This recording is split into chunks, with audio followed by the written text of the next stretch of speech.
मेरी भाभी रोज मुझसे 1 किलो मसूर की दाल मंगवाती थी, मगर उस वक्त मैं बहुत हैरान हो जाती जब भाभी उस दाल को बिना पकाए ही अपने बेडरूम में ले जाती और जब बाहर निकलती तो वो लंगड़ा लंगड़ा कर चलती और कहती कि दाल बहुत अच्छी थी। एक दिन भाभी का राज जानने के लिए मैंने अपनी छोटी बहन को भाभी के कमरे में छुपा दिया। कुछ देर बाद जब बहन लंगड़ाती हुई बाहर निकली तो मेरी जान ही निकल गई। आज शीतल भाभी ने मुझसे 1 किलो मसूर की दाल मंगवाई थी।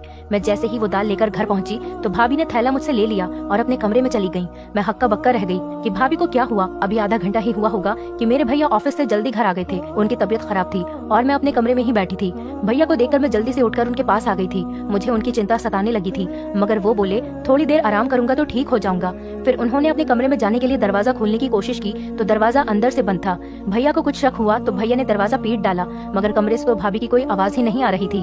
भैया ने मुझे घूर कर पूछा, शीतल कहाँ है और दरवाजा अंदर से क्यों बंद है। मैं घबरा गई और बोली, भैया भाभी तो कमरे में ही है, शायद उनकी आंख लग गई होगी, हो सकता है भाभी आराम कर रही हो।